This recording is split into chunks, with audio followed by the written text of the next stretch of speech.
Once, in a northern town in England, not very long ago, there lived a businessman.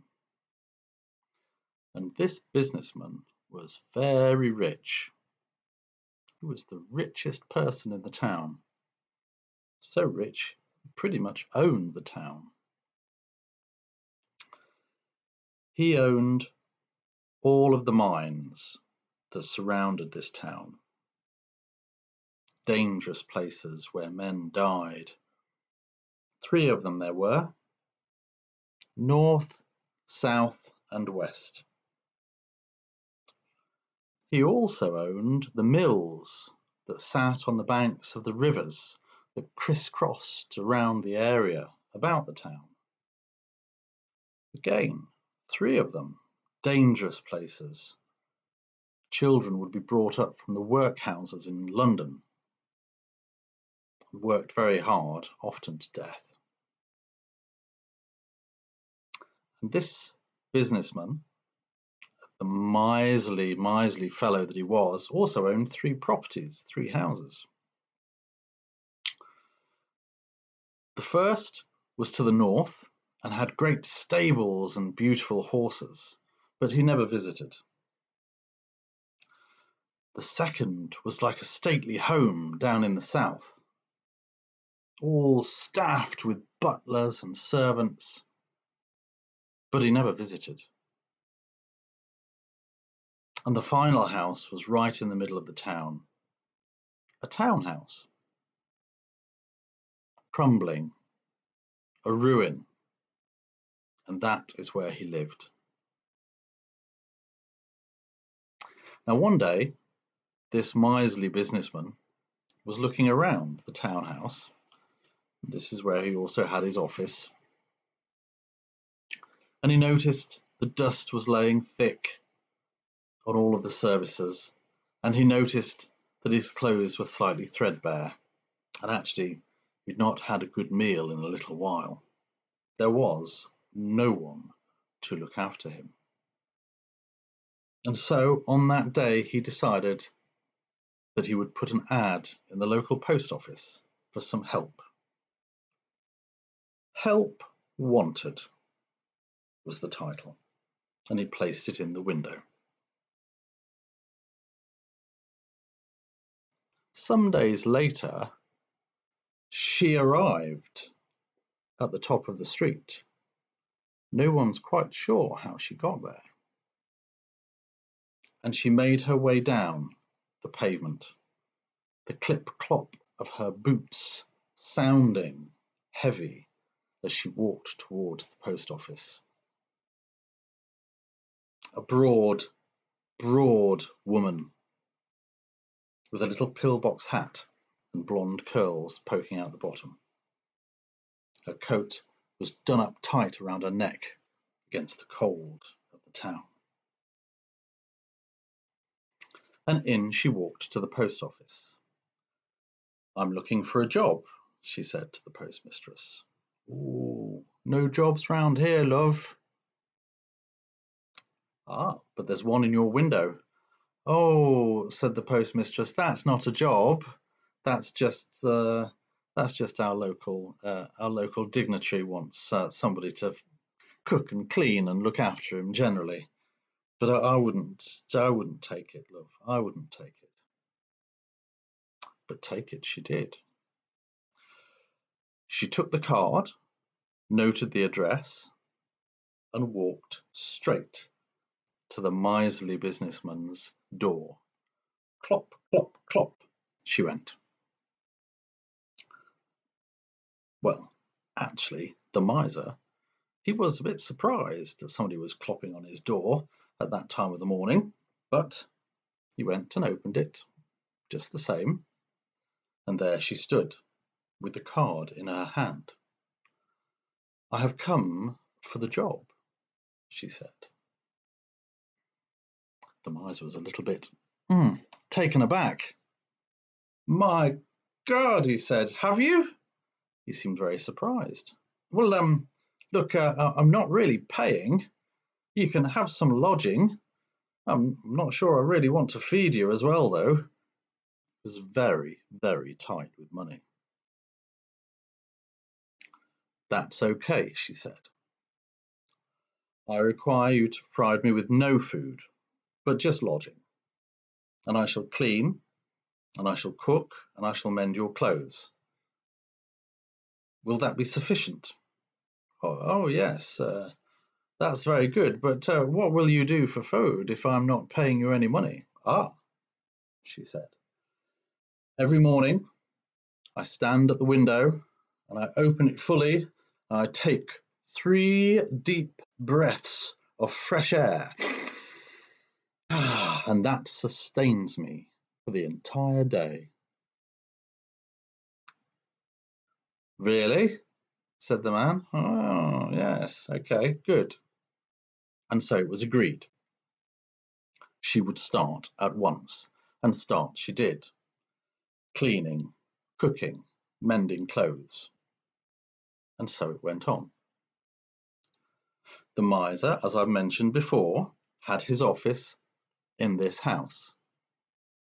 And his managers from the mills, 3 of them, 1, 2, 3, and the mines, 3 of them, 1, 2, 3, would come into the house and have their meetings. Time went on. The new housekeeper and the miserly businessman got chatting, learned a little bit about each other, and became friendly.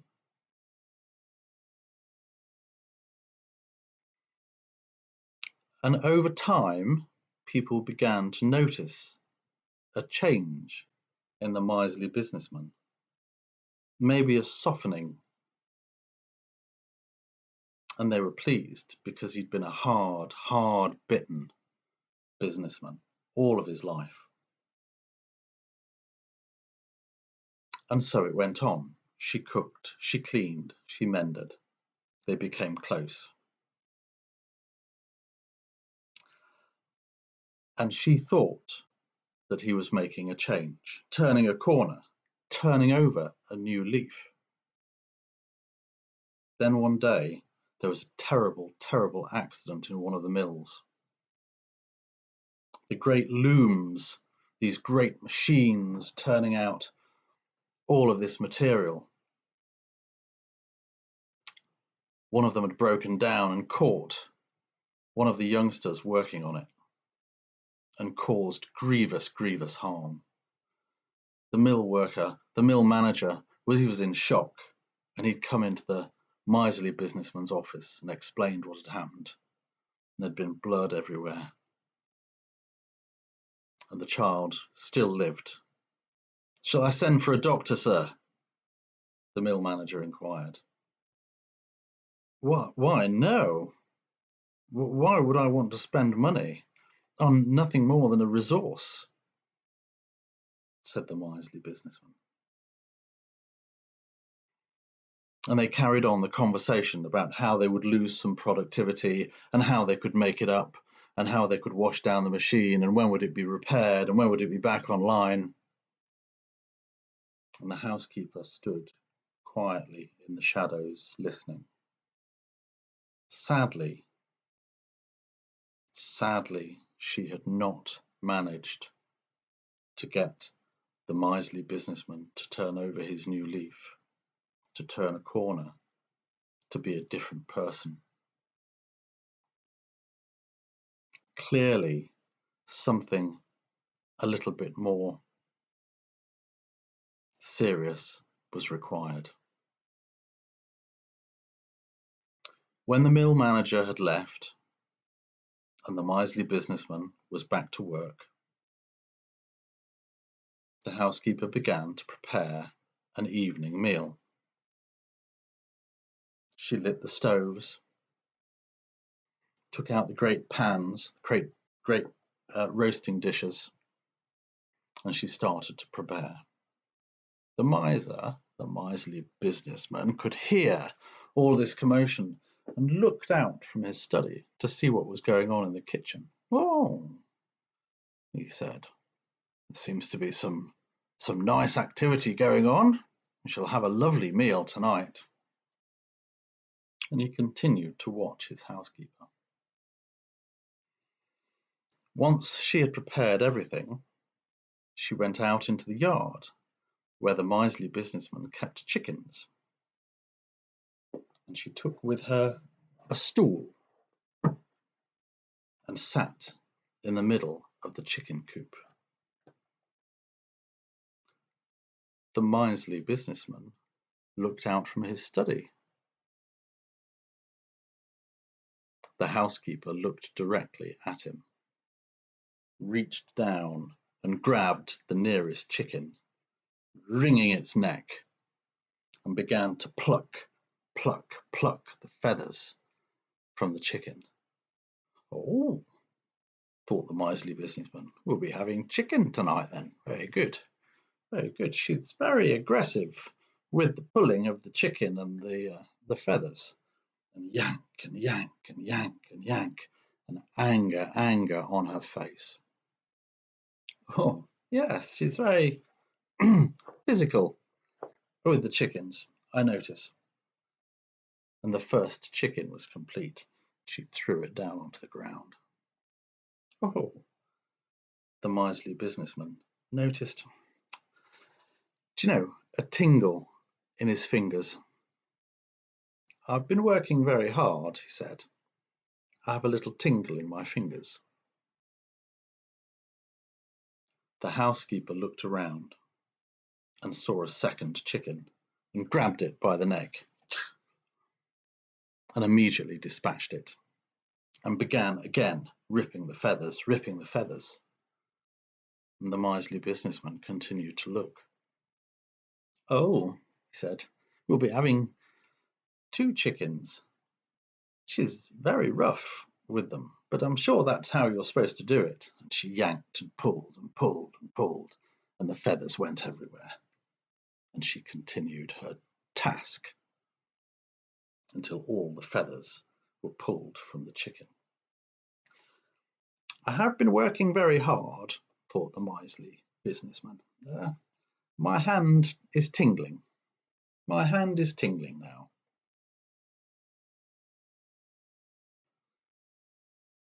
The housekeeper looked around for a third, grabbed the male cockerel by the neck, and it screeched as she dispatched it and began yanking out the feathers again. Oh, thought the businessman, I wonder if we'll be having guests then, as she seems to be dispatching many of the chickens, so we must be having guests. The miserly businessman had forgotten, of course, that he never had guests, but there we are, things change. And again she ripped and pulled, feathers flying everywhere in the chicken coop. And when she'd finished the poor cockerel, she tossed it down on the ground. By this time, the miserly businessman was really starting to get some pain up his arm and in his shoulder. I have been working hard, he thought. I could do with a rest. Maybe after dinner. The housekeeper gathered the 3 chickens and brought them into the kitchen and laid them out on the unit. She then arranged them in the roasting tins, a little seasoning, and into the oven they went. The miserly businessman went back to his work, still agitated by the pain running from his fingertips to his shoulder. He proceeded with his work. But then a beautiful smell, a beautiful aroma came from the kitchen. It was the cooking chickens. Well, dinner is going to be nice, even if it's just me. I think it'll be absolutely delicious. Oh, the pain moved from his shoulder to his chest. What is that pain? Time went on. The chickens were cooked. The housekeeper brought them out of the oven and put them onto the table. They sizzled. The smell was gorgeous. She allowed them to cool and then sat in front of them. The miser, the miserly businessman, popped his head out of his office. He could see the housekeeper sat at the table in front of these chickens. He had never seen her eat until now. She grabbed the first chicken and ripped it in half and began to eat. She ate the breasts, she ate the legs, she ate the wings. She picked the carcass clean, juices running down her chin, and she put the carcass back on the table. Oh, oh! The miserly businessman was in a state of shock. He really had never seen her eat before, because every morning she'd flung open the windows and she'd taken 3 gulps of fresh air to sustain her for the day. He had never seen her put food in her mouth. She reached for the second chicken, pulled it apart, and began to eat the flesh.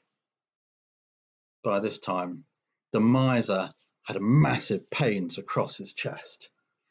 He was finding it really difficult to breathe, and he started to wince and whimper. It was quite clearly a little bit more than a little overwork. She finished the second chicken and delved straight into the third, ripping it apart and eating it with gusto. By the time she'd finished, the miserly businessman was lying on the floor, gasping for breath. She stood over him. He didn't look well. "I'd better get you a doctor," she said, and left to go to the doctor's office. Bum, bum, bum, on the door of the doctor's office, and told the doctor what was happening. He came at once and examined the patient. "Oh dear," he said. "I don't think he's long for this world. You'd better go and get the priest." So the housekeeper left and went to the church, dum dum dum on the door, and informed the priest what was happening to the miserly businessman. The priest came at once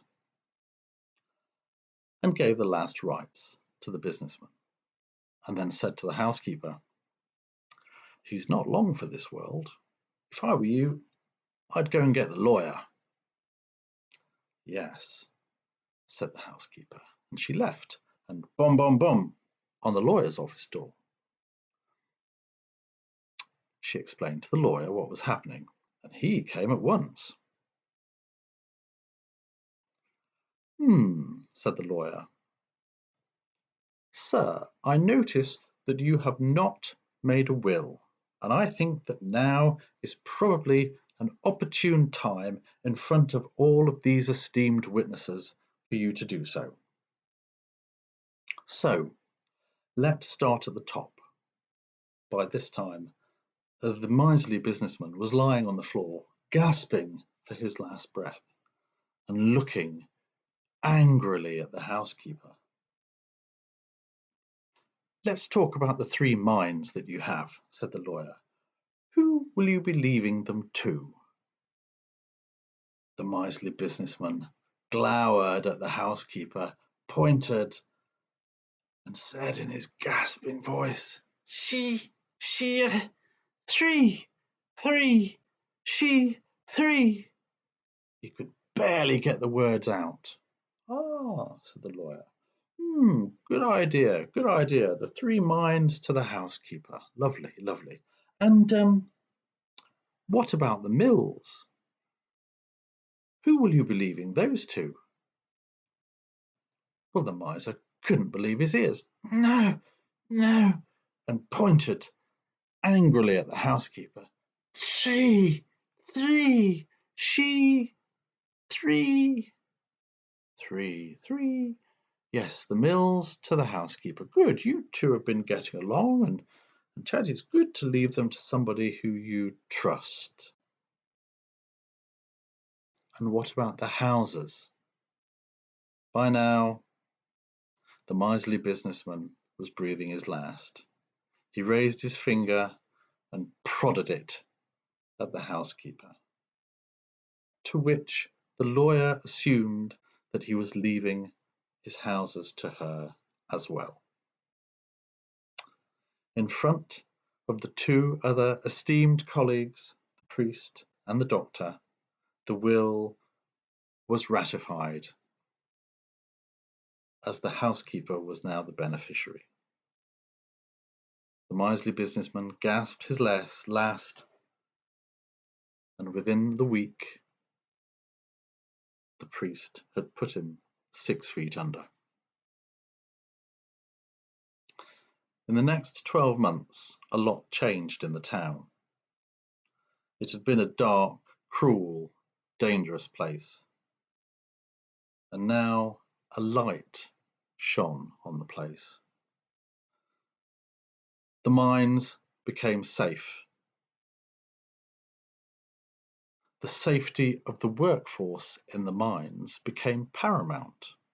There were few, if any, fatalities, and only the odd accident. Mining is a dangerous business. The mills were the same. The children were removed from the mills, and adults took their place. And as for the houses, they became schools for the children to attend.